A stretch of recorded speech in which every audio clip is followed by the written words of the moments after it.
Hi everyone, welcome to today's video. Well, as you can see, in case you haven't noticed already, the Honda Accord is parked and it's extremely dusty. In fact, someone wrote wash on it. Yeah, can also put W right there. It's been down for a couple of days and sad to say, but it has a major engine issue. So what exactly happened? Let's dive right in. The last video, we got the timing belt tensioner replaced and also had the exhaust restriction fixed.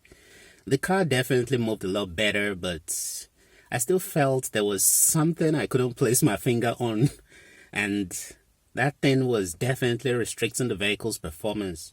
I mean, based on the specifications of this car, supposed to have around 240 horsepower. That's a lot of power. I felt the car was supposed to feel scary fast, but I wasn't getting that. And besides, VTEC wasn't kicking in all the way.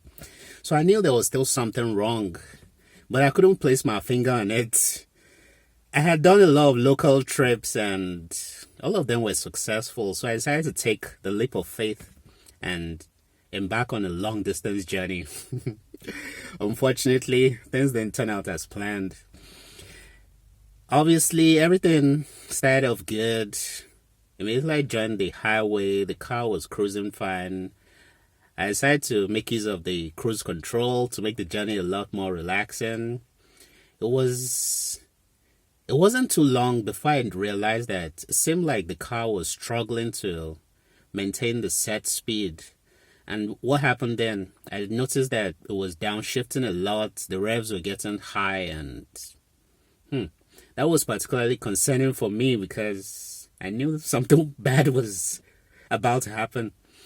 So there was some traffic restriction along the way, and I had to slow down. I was about to resume my set speed. I saw the engine oil light flash on the instrument cluster. I was almost freaking out. So I turned the engine off immediately and pulled over to the side of the road and decided to check my engine oil level. The engine oil level was good, but unfortunately, upon starting the car back up, I heard a very bad sound. So, it didn't sound good at all. Obviously, I'm presently on the highway in the 2003 Honda Accord V6. I would say this will be the first time on the highway, and unfortunately, things didn't go as planned. The engine sounds like it's knocking, so I'm trying to limp it back home. I had the oil light come on a little, so hope it gets me back home. Wish me luck. Catch you later. Fortunately, I made it back home with the car. I mean, I can't be thankful enough because if it had broken down by the roadside, I would have had to get it towed, and that would have been a real hassle. Well, it's back at home now, so I had to allow it to cool down a bit. So it's been sitting for a couple of hours now. So let me show you how it sounds right now. Definitely probably some spun bearings, and including the main bearing, some of the main bearings. So let's see how it sounds.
So back in the vehicle, obviously, still runs.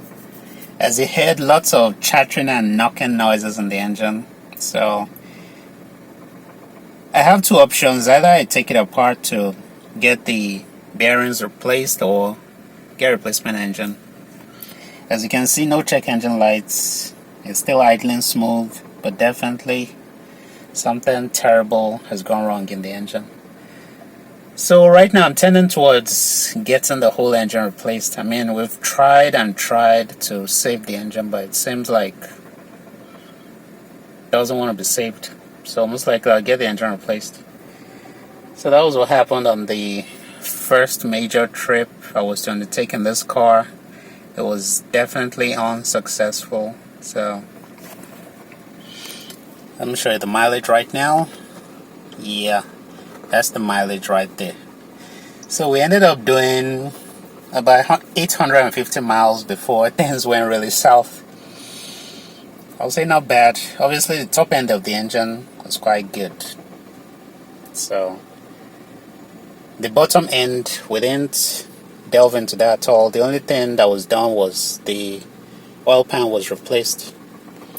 So I think, like I said, I'm tending towards getting the whole engine replaced. It's been too long, tired of all this. Need to get the vehicle fully on the road. So let's do it. So here we have the car at my work area, all prepped and jack stands secure. And I already took out the engine because obviously if I was going to repair the engine, it would have to be out. So I'm sure returning subscribers will be familiar with this view with the engine out. I was able to get it out in a lot shorter time because obviously I'd done it before.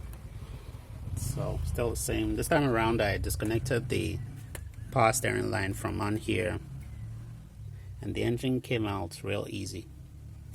So let's go over to the engine and see exactly what happened.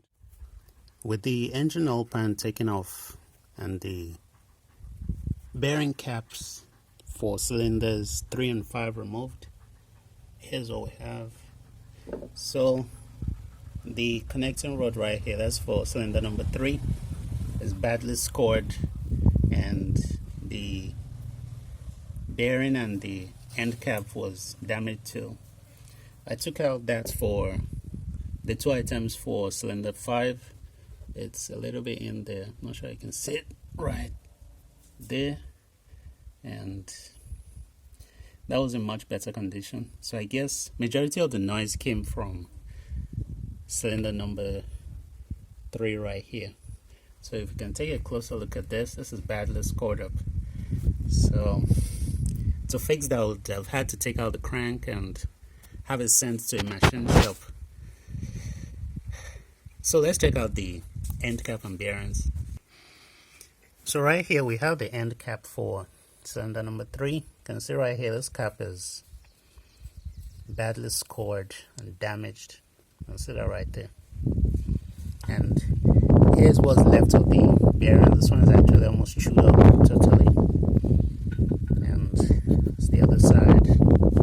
Yeah, definitely all the clearance that was created as a result of this wearing down was what produced all the chattering and knocking noises. So for cylinder number 5, here's what we have. This was also not in very good shape. You can see it's also partially worn, but definitely not as bad as cylinder number 3. So that was the upper cap, and the lower bearing also not very good, but and then the cap, yeah, still relatively smooth. Can't catch my nail on there. So obviously the engine had a spun bearing on cylinder number 3, and that was what led to the loss of oil pressure, which made the oil lights come on. So definitely I'm not going to be repairing this because I don't think it's going to be cost effective, because by the time I get all the parts ordered and have the crank taken off to a machine shop, it's not going to be worth it. Also, checking out the engine while on my engine hoist, you can notice some oil leaks on this end, likely to be the valve cover gaskets leaking, yes. But looking down here, right there, you can see some coolant seeping out from the head gasket. I also noticed the same on the valley of the engine. So obviously, if you can recall, the cylinder heads were warped and we tried to get away with just using a thicker gasket, but obviously that wasn't working too good. Not sure I can show this. Right in there we can see some traces of coolant seeping out. So with all those considerations, I decided it was time for a replacement engine. So that's what we'll be going with. Yeah, here's a better view of some traces of coolant leaking from the cylinder head gasket. You can see all the blue crust because I used the blue coolant in here. So replacement engine time. Yeah.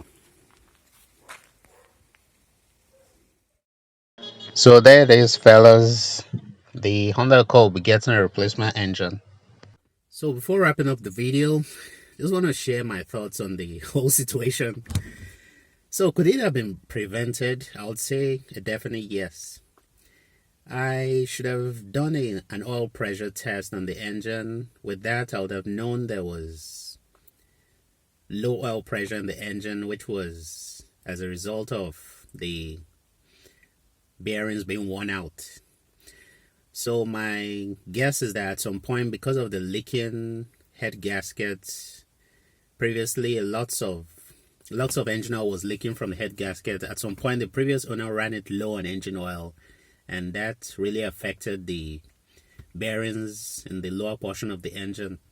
So like I said, if I had an oil pressure gauge, I would have known that there was an oil pressure issue, and that was the major issue affecting VTEC all along, because obviously VTEC works with oil pressure. And then in addition to that, I remember shortly before embarking on that journey, I could hear some slight tick, especially when the engine was very hot. Most times upon my return home, listening to the engine, I would hear a very slight tick, but it wasn't something I felt I had to be worried about, so I just let it slide. So I guess I need to add an oil pressure gauge to my arsenal of tools, and so that this kind of thing won't repeat itself. So fellas, I hope you enjoyed the video. Don't forget to leave me a like down below. Also leave a comment. Tell me your thoughts about the whole situation. Have you ever been in this kind of situation? Have you ever blown an engine? I would say I've blown a couple of engines, but this was different in that I had you fellas come along with me for the whole journey. So leave me a comment below. I want to hear your thoughts. Also, if you're yet to subscribe, what are you waiting for? We got lots of fantastic content on this channel, the Allthough channel. So subscribe.